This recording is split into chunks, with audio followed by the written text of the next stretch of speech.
right, good afternoon. Welcome to another great Lunch and Learn with the Purchasing Division. Today we have Port Everglades, Port Everglades rather, here to talk about who they are and what they do. With me here today is our Director of the Business Development Division, Jorge Hernandez. You see Jorge on the screen, he's waving. So let me start off by telling you a little bit about Jorge. So Jorge Hernandez has been working in the port industry since 2005. He has previously served as the Director of Business Administration at Port Everglades and Executive Director of the Port of Ponce in Puerto Rico. Mr. Hernandez holds the position of Director of the Business Development Division at Port. In this role, he supervises strategic business units that are responsible for property management, the Foreign Trade Zone number 25, franchises and business permit programs, and all cargo lines of business. These lines of business generate approximately 56 million in yearly revenue for the port. Mr. Hernandez holds a master's degree in business administration with a concentration in port management from Old Dominion University in Norfolk, Virginia, and a Master of Science in Transportation Economics and Maritime Management from the Institute of Transport and Maritime Management in Antwerp, Belgium. He has participated in various professional development activities, including graduating from the Urban Land Institute's Leadership Institute, class of 2018, and the American Association of Port Authorities Port Professional Manager, class of 2023, where he was the cohort captain. Mr. Hernandez currently serves in various American Association of Port Authorities committees as vice chair of the Economic Development Committee and a member of the Professional Development Board. So before I go ahead and turn it over to Jorge, I know our Director of Purchasing here, Bob Gleason, wanted to express a few words about the port. So without further ado, Bob.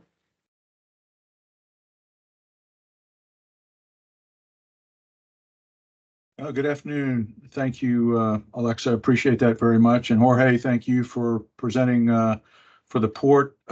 As many of you know, here in Purchasing Division, and for many of you who might be newcomers, the port is one of the crown jewels in the establishment here within the county. And it's always great to have this sort of presented in this way for us, because it puts sort of meat on the bones of understanding what we do. It's just not issuing POs and talking to vendors.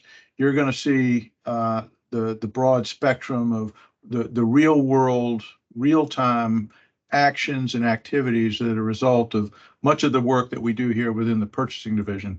And we're very glad to have Jorge here to bring that to life. And so, Jorge, thank you so much. And without any further ado, I'll turn it over to you. Thank you. My pleasure, Bob. It's a real pleasure to be here. I'm gonna turn the camera off and then start a presentation. But before that, I'll say I'm very proud of what you're going to see next. We've been working on what we called a Port Orientation and Readiness Training 101 at the port. For you of those who already make that out, that spells Port 101. And it's meant to help new port employees understand what the golden thread is, which is what's their purpose within the organization and the organization as a whole. So my goal is that many of you who are in purchasing, understand how much you mean to Port Everglades, and that without you, we can't do what we do, which is maximize the regional benefits that this port has on Broward County and Florida in general.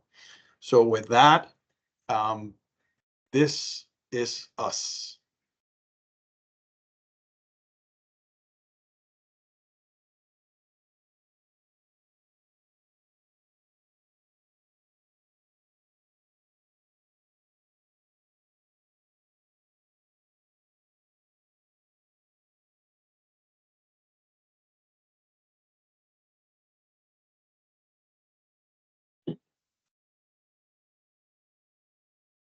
Jorge, the sound?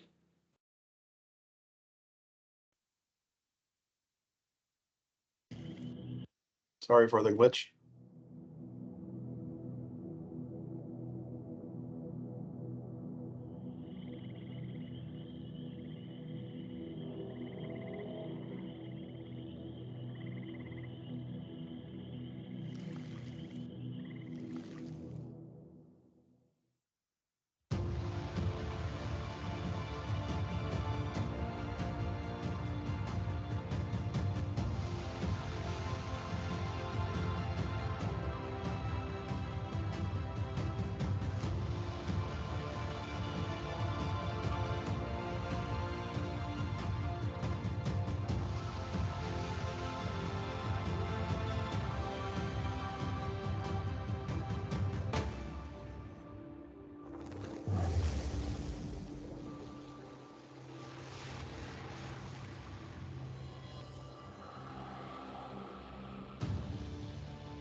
So who are we?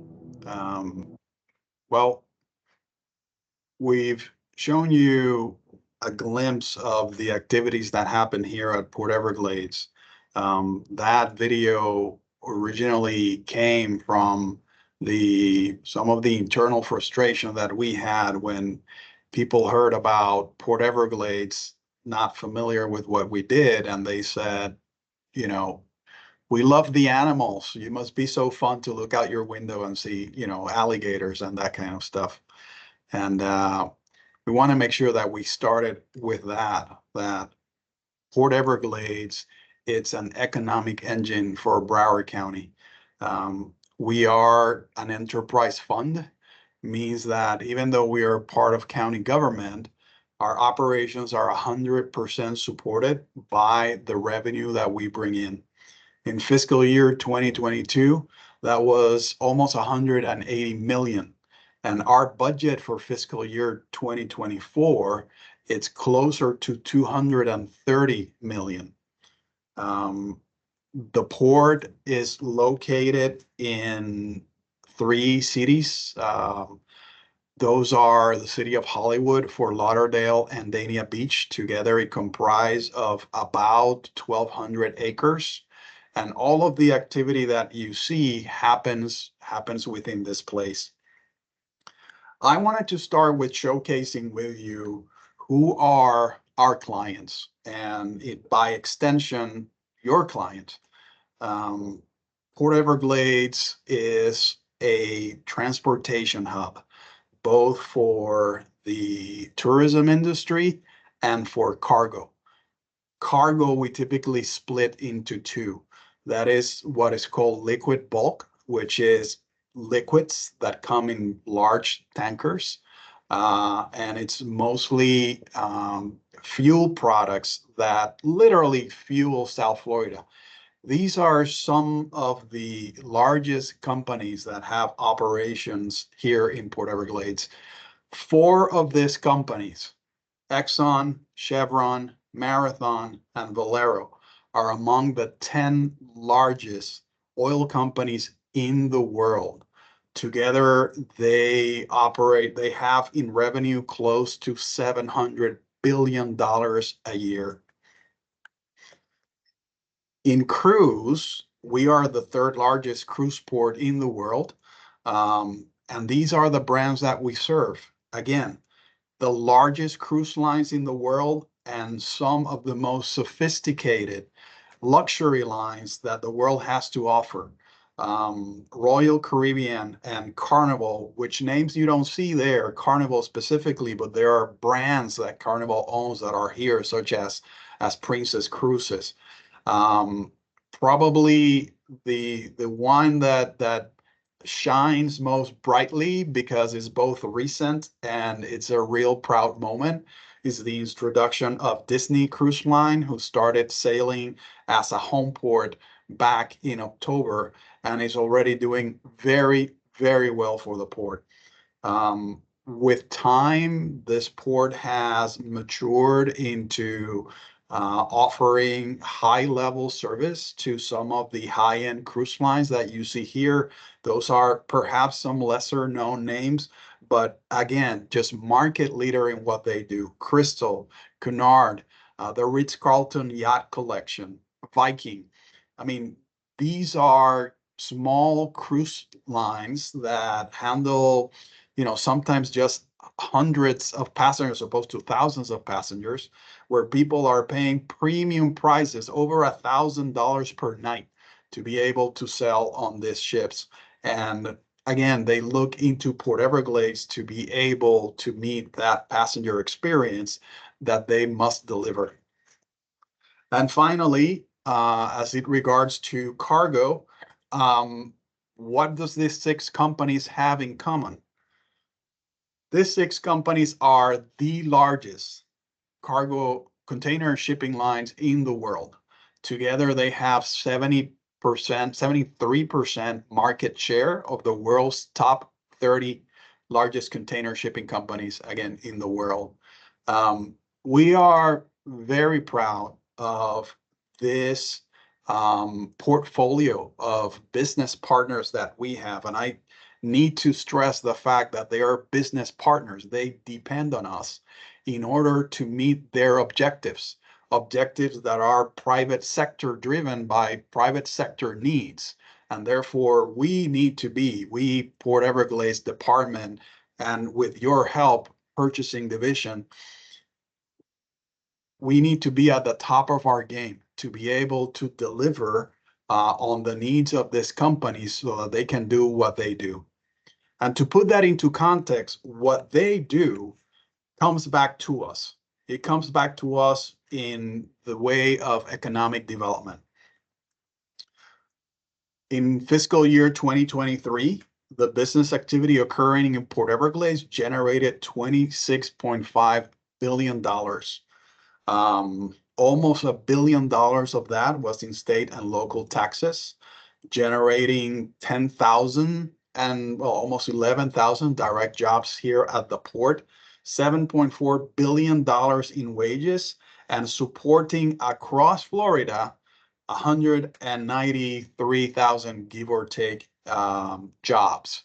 I mean, those are some big numbers. And as a matter of fact, there's slightly less than they were a year ago when the business impact was 32 billion and the jobs supported exceeded 200,000. So a lot of economic output is created by Port Everglades. That's why for a long time we have been, referred to the port as a powerhouse, a flywheel, a generator of economic activity. So where is that all coming from? On this pie chart, what I want to focus is on the largest four wedges. So you'll see it's a pretty balanced portfolio. Cruise 27%, energy 22%, and then cargo and real estate. Real estate, a lot of it is dedicated to cargo. So you could almost say that 29% of that pie it's cargo. There are some other things in real estate, but the majority of it's related to cargo. Those are our big three. So how are we positioned within the big three?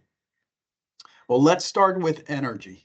Again, energy is jet fuel, is gasoline, is diesel, among other fuels that are needed here in South Florida.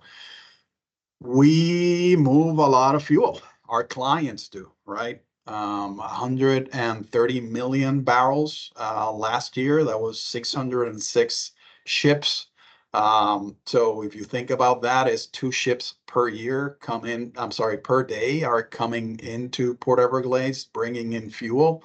That helps to fuel 5 international airports, 3 of those who are connected to Port Everglades by pipeline, including MIA in Miami-Dade. All the fuel that they use to fuel their jet planes is coming from Port Everglades and is piped from here down to MIA.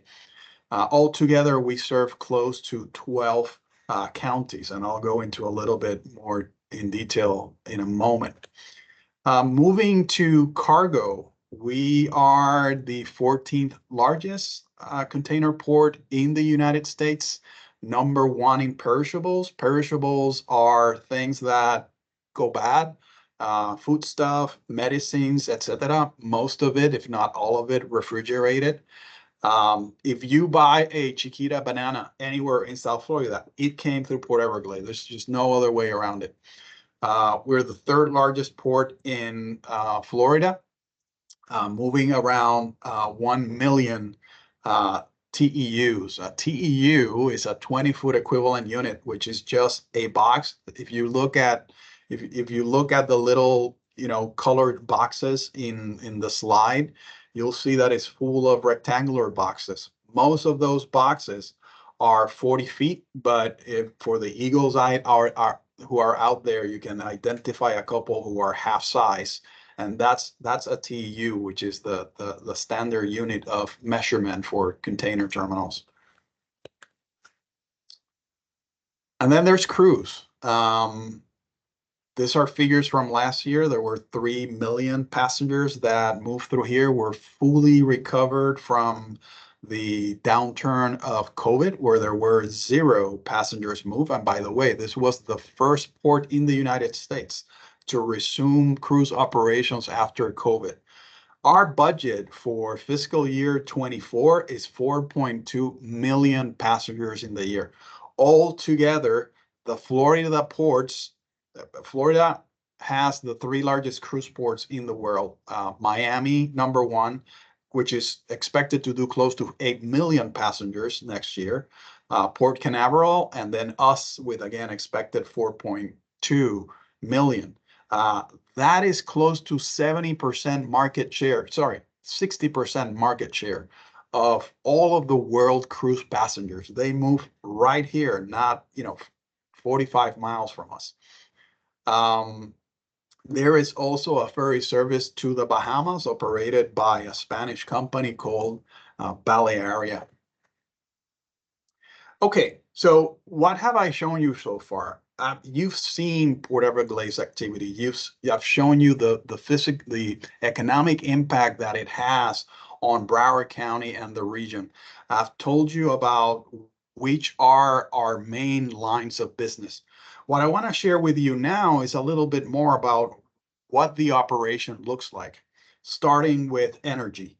So we have 12 petroleum terminals in Port Everglades. As you can read from the slide, on average, 13 million gallons of oil products pass through the port daily. There are about 1,200 fuel trucks that come to Port Everglades every day to bring you the fuel that you will eventually get in a gas station.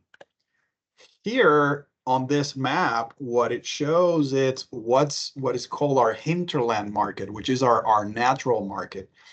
As you can also see from the slide, anything within the red line, which includes 4 counties, is 100% served by Port Everglades. Anywhere that you fuel in any of those 4 counties, came from Port Everglades. And then beyond that, because of the economies, it's markets that we serve, but not exclusively. Again, altogether 12 counties in the southern part of Florida. So here are some lines showing the movement of petroleum. So we're mostly an import market. The fuel that comes to Port Everglades is mostly for local consumption.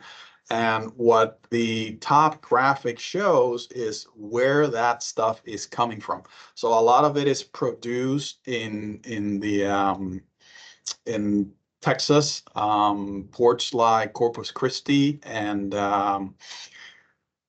Houston. And then it comes here to serve our local needs.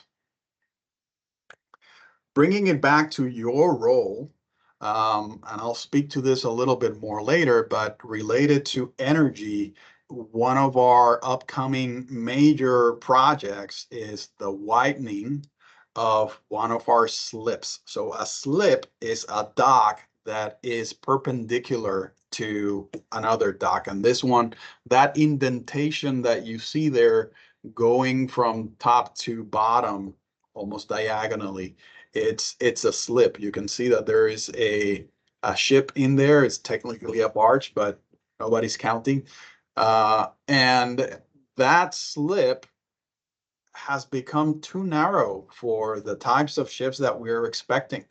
So we expect to embark in the very near future as part of our master plan, of which you will hear more in a little bit, to expand that by 150 feet to be able to accept the large tankers that are expected to come here, to be able to keep on the supplying the demand that South Florida, which is one of the large or fastest growing regions in the United States, its needs. By the way, I heard not too long ago that if South Florida was a country, or was it Florida? It's Florida. If Florida was a country, it would be the 33rd largest economy in the world. So there's a lot of economic activity happening here. Moving on to cruise. A lot of our cruisers are repeated customers, as this numbers shown from one of the surveys that we've done. They have an impact on our region, right? People are not just coming and parking and getting on a cruise, but they go to our stores, they go to our restaurants, they stay at hotels, both before and after. And that means that they are generating some additional economic activity. Like I said, we're expecting 4.2 million passengers in fiscal year 2024. These are some of our terminals that we highlight. Terminals, again, that are used by top cruise lines. Some of the ones that I'll like to highlight, you can obviously see the one for Disney, which is the most recent one, but also where you see on the bottom right corner that says Celebrity Edge. That's a $125 million terminal that was done as a joint venture with Royal Caribbean. And it looked to bring the boat, the ship passenger experience into the terminal, which it's groundbreaking. Before, the cruise terminal was just a point of transition into the ship, but with this, they're moving to the modern concept of, we want people to feel that they already start their vacation as soon as they enter the terminal. And this is some of our projections in terms of what we expect to happen. So even more ships from luxury classes coming in, such as Crystal Serenity, November 2024. New types of ships using new types of fuels, like the Silver Sea Cruise, which is also a luxury line. Disney will be adding a second seasonal ship in 2025, and Celebrity will keep bringing their newest ships that are home ported here at Port Everglades to Terminal 25.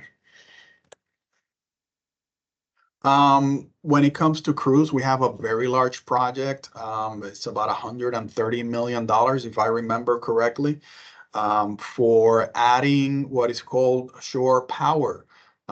There is a concern that the industry is looking to run cleaner. And that means that instead of running their giant generators while they're at port and emitting all sorts of, noxious gases, did I say that right? Gases into the atmosphere. The idea is that they'll be able to connect to this giant electric cord and power all of their internal needs, therefore being able to turn off their generators and run much cleaner operations. Again, that's something that we would expect will come back to you, and we'll come requesting help to help us get this project procured and built. And finally, of the big three, cargoes. So what does our market looks like? The concept of a supply chain is that it's almost a relay of events happening from origin to destination, right? It's something that may start in China, as things usually do, goes from a factory to a truck that delivers to a port, that goes into a ship, that then goes to another port, and then the whole thing happens backwards. Well, the supply chains that we serve, 90% are the Caribbean and Latin America. As you'll see from this map, we have many ports and countries with direct access to Port Everglades, but the bulk of it is coming from South America. That's why a lot of what we do is perishables, because many of the fruits and other food goods that are being consumed in the United States come through Port Everglades. Again, this couldn't happen if we're not able to maintain a level of service that ensures that our users are able to meet their supply chain needs. I mean, who wants to buy, overripe banana in Publix, right? It all needs to work smoothly, and we need to be able to help them provide the quality of service so that everything works like it's intended. Some of the larger projects that we've had, one of them, again, which you purchasing were a part of, was the expansion of the Port Everglades turning notch. This is another one of those slips, right, that the port has to be able to accommodate more and more ships. Well, at some point we figured that we needed more docks, and the only way that we could do that was going inland. So we excavated close to 8 acres of land and turned that into water, spent close to $500 million and 4 years to build what you see here, which is adding additional capacity so that the cargo that wants to come through here can keep coming through here. With that project was the purchase of cranes. Each of this came at a cool $15 million each. They're very special, very fancy cranes because of our proximity to the airport. They can't be high, so high that affects the flight path coming out of FLL. So these are rather unique. I'm not gonna go here into the intricacies of, gantry crane designs, but usually the boom of the crane, it's held by cables and then can be propped up when not in use, whereas this ones are retractable. And that is a very expensive system, but it's what we must do in order to be able to meet the necessities of our clients, which are bringing ever larger ships and ever more expensive ships.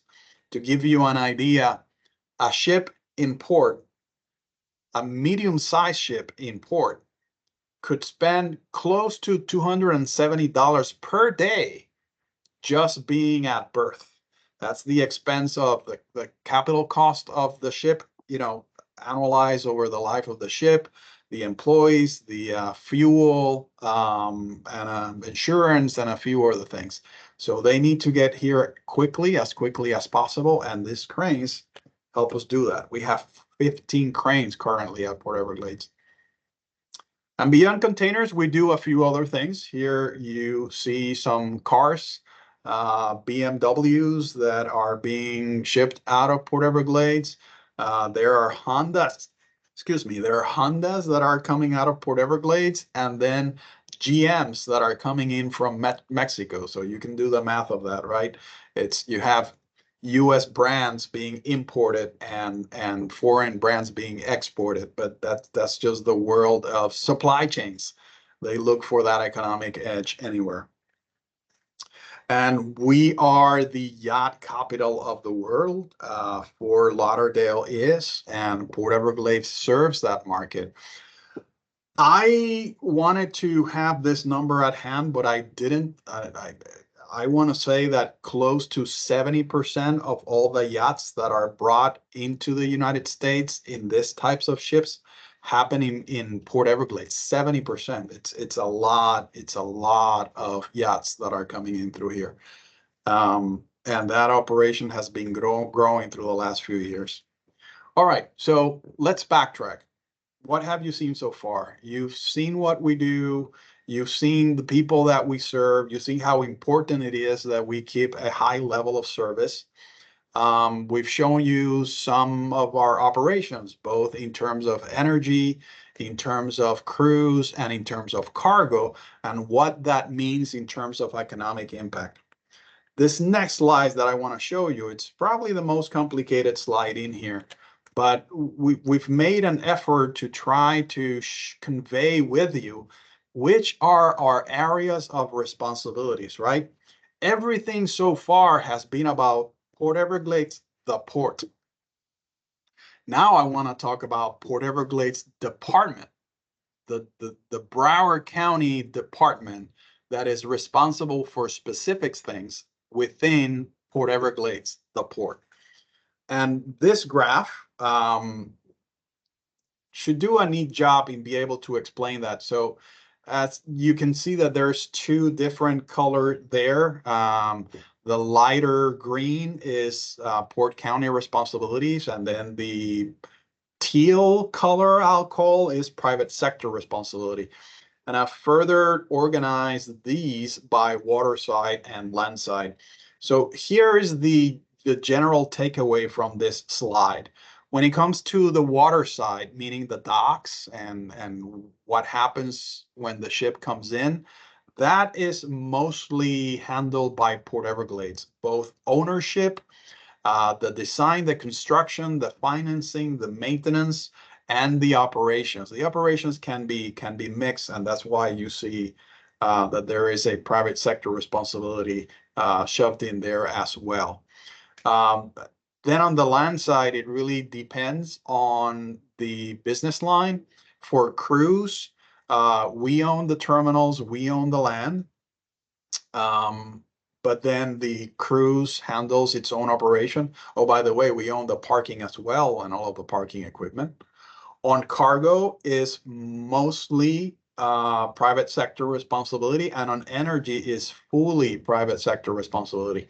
So how does Port Everglades makes its money? Well, we're providing all of these services. And when it comes to energy, we collect a toll for every gallon of fuel that comes through the port. For every passenger that comes through our terminals, we collect a different toll to the cruise lines. And for the containers that are coming in through our southern part of the port, there is also a specific charge for every container that comes in. That helps us keep the lights on, and it helps us with the investments that we make. So in order to be able to meet all of the responsibilities here, these are the various divisions of Port Everglades. So at the top, you have the Port Director's Office.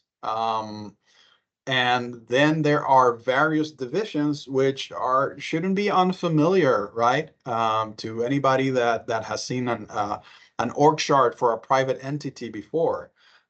You have business development that handles the cargo lines, the foreign trade zone, property, and the franchises, which is the permits that we give out so that people can do business in Port Everglades.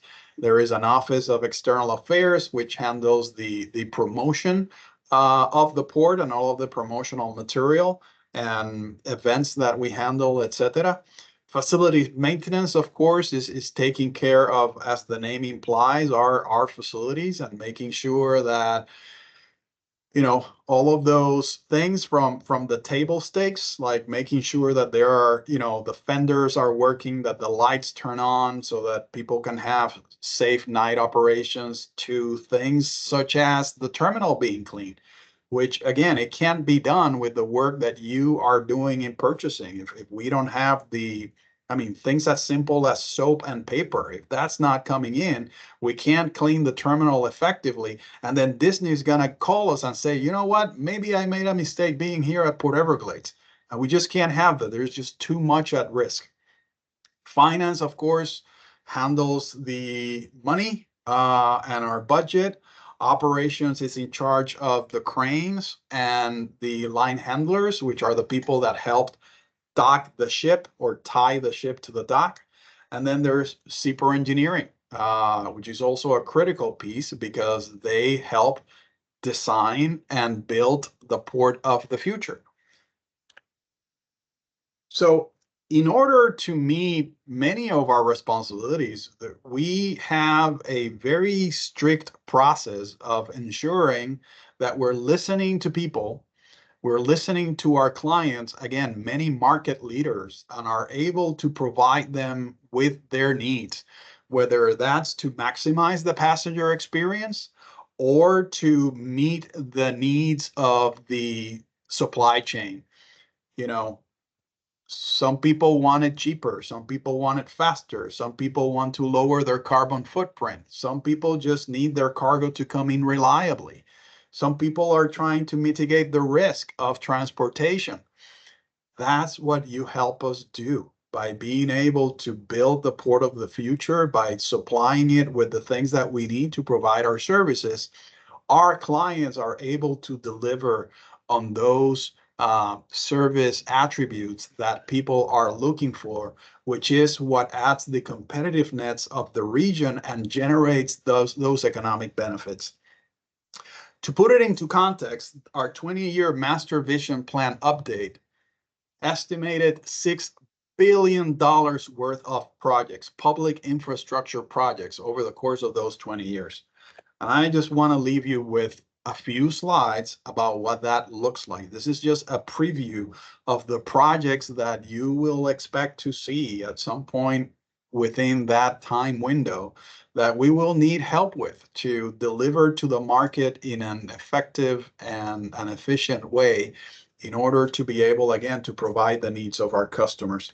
So this is just more of just to show you the illustration, that to go into detail. But as you can see, each of the slides has a lot of projects, which a lot of millions of dollars attached to it. And this is a key role of what Port Everglades does. We're currently in the middle of reviewing our master plan. We do that every 3 or 4 years. You help us get there as well. We did the procurement a few months ago, maybe a year ago, close to $1.2 million, in which we ended up selecting AECOM, who is currently doing our revision to the master vision plan and refreshing all of our capital projects and strategies that we will be following for the foreseeable future. So I can't thank you enough for what you do. Remember, you're a part of us. We depend on you to be able to be a market leader among market leaders. It's our job to be an honest broker in the transportation industry, both the tourism sector and the cargo sector. And in order to meet those needs, we need to be at the top of our game to serve them effectively and efficiently. So hopefully that helps you kind of weave in that golden thread. I would love, this is the first time that I'm presenting this presentation, pardon the redundancy, and don't do it now, but if you want to send me an email at some point of what worked, and more importantly, what didn't work, please let me know. We want to be able to use this presentation to get people excited and give them some context to what we do in the pursuit of excellence. I think that if people don't understand what their role is within the greater scheme of thing of Port Everglades, and giving them something to be proud of, and understanding that their work means something in the big scheme of things, we feel that that is a efficient approach to keep pursuing excellence, which you're always trying to reach, but you never get there. So that is the end of my presentation. We have, I understand that now it's questions. So I'll shut up. Thank you, Jorge, for your great presentation. I do have several questions here showing in the chat. So what I'll do, we are at about 4 minutes before the end of our scheduled time. Jorge and I will hang out a few more minutes if need be to kind of get through the questions. But if you guys have to jump off, just feel free. Remember, the session is being recorded for future viewing. So once it is posted on our purchasing YouTube channel, we will provide you guys with a link to that. So let's go ahead and get into these questions. So the first one I see here is, how have the restrictions at the Panama Canal impacted Port Everglades?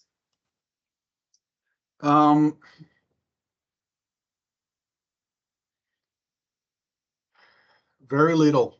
That's the short answer. Most of the cargo that we handle is from the East Coast of South America and the Caribbean. So while I said that 90% of our business is there, there's very little of that 90% that is coming from the west coast of Latin America, which would then go through the Panama Canal. By the way, the Panama Canal is getting better. Those are the good news in the industry. For a while, what started to happen was that it wasn't that ships couldn't go through as much. It was that there was less capacity. I think it went down from 24 ships a day to 16, and I think sometimes even less than that. And that meant that there were ships that had to wait longer to cross. And because we do so many perishables, that became a problem for those types of goods. But in the great scheme of things, it's really a small part of our market share and didn't affect us much. Okay, the next question is, how does the port manage the environmental risks associated with fuel Hopefully handling? you're hearing me, because I just got a error that my speakers are not working, so I can't hear No, you. uh, I'm gonna try to fix it as we go, and I'll let you know when I'm back.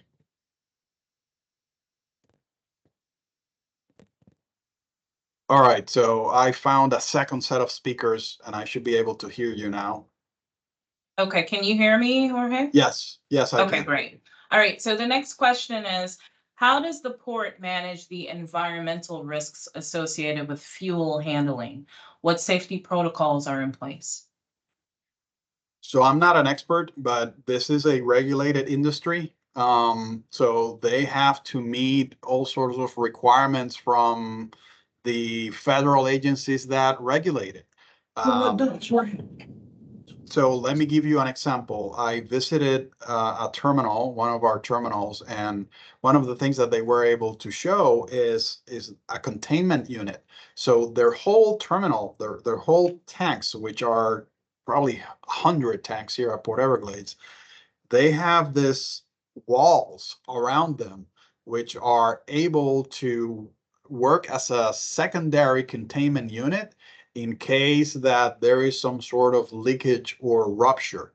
Furthermore, the whole tank farm has an impermeable layer of plastic underneath, like the whole terminal, or at the very least in the area that is in that containment unit. And the whole idea of that is, and that's a couple of inches, I think they said 12 inches down into, there is an initial layer like 12 inches of rock, and then there is this impermeable layer of plastic that is there to, as an additional measure that if there was some sort of leakage, it wouldn't go past that.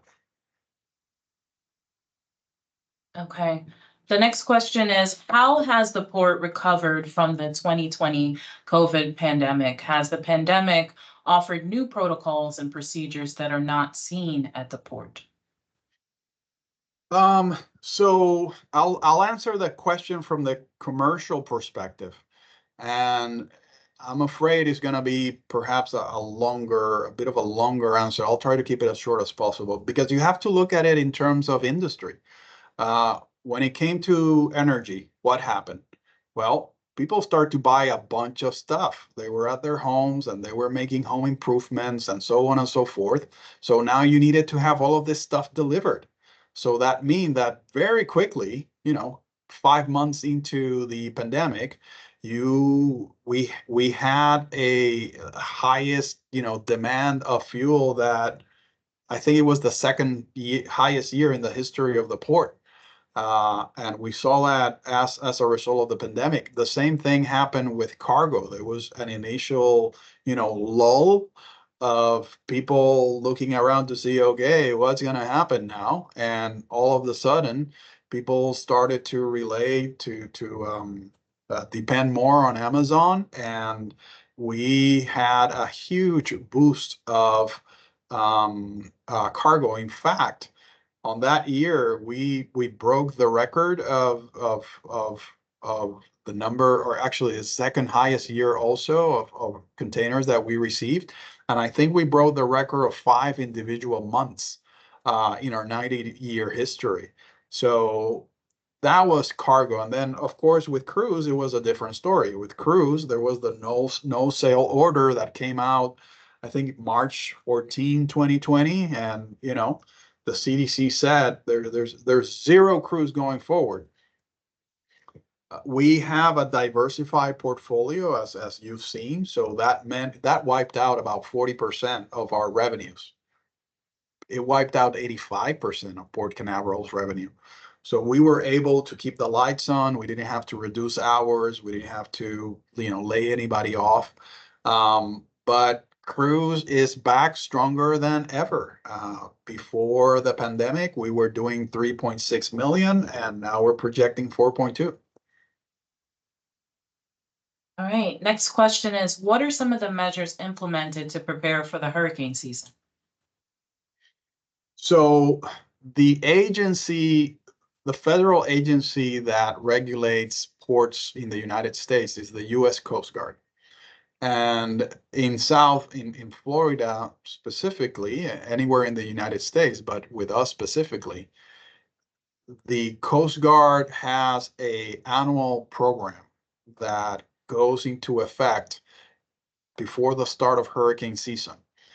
There's the things that we do as a county, like, you know, brush up on our EOC stuff and web EOC. But then with the Coast Guard, we do drills. We have preparatory meetings. We send reminder to all of our different tenants of what needs to happen. And then when a storm or hurricane inevitably hits us, because it's a matter of, it's a matter of when, not if, there is this tried and tested protocol, federally mandated, about what needs to happen in order as the event approaches. So the Coast Guard has this thing called it's not an MSIB. They have this notification that they send out, and they said, okay, it's 48 hours before we get hit. This is what you need to do. Then they come back later and say, okay, it's 36 hours before we get hit. This is what you need to do. And the things, you know, some of the things there are like, start looking around for any debris and tie everything up. Eventually it's like, okay, if we're expecting X type of or certain speed of wind gust, then all the ships needs to leave. So again, it's something that has been done for decades and decades and decades. And, you know, we just follow the yellow brick road. Okay, and the last question I'm seeing here is, how are cargo and fuel shipments managed and protected in the event of a hurricane? So I guess you kind of answered that as well. Well, a little bit. I'll add something else. I'll mention the rains of April 2023. I don't know if how many of you outside of the port are familiar with that, but we got 27 inches of rain in 24 hours. The airport got flooded. You probably remember that. And that caused some delays in people being able to come into the port and get fuel. That was a, you know, 1 in a 500-year event. I mean, literally, I think that was the number that I heard. You know, we've learned from that. And as I have mentioned throughout these presentations, this is a port community, and we have business partners, and those business partners are responsible for, you know, the operations, but we work together in order to build better infrastructure, more resilient infrastructure that is able to, you know, provide that additional defense against unforeseen situations like that. When it comes to cargo, containers are, you know, pretty well protected, right? As long as the places don't flood, and we don't see that very often. They're in a giant metal box and protected from the elements. They have all sorts of seals to be able to protect it from water, because after all, they're ocean-going containers. Having said that, there is a restriction to not store containers more than 4 high. So containers, as you saw on one of my previous, and you can see behind me, Containers are stored or can be stacked one on top of each other. And while there are not, well, you don't see these types of restrictions on ports that are not vulnerable to hurricanes over here, there is a restriction that they can be stacked more than 4 high. In some ports, you see them stacked as high as 8. Those are only empty containers, but not here. Okay. And I just want to close out with a comment from Bob, our director. He said, thank you. You answered his question.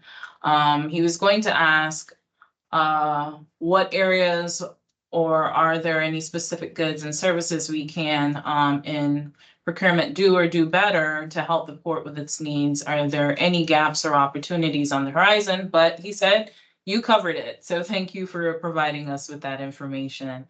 Well, Excellent. that's all the time we have.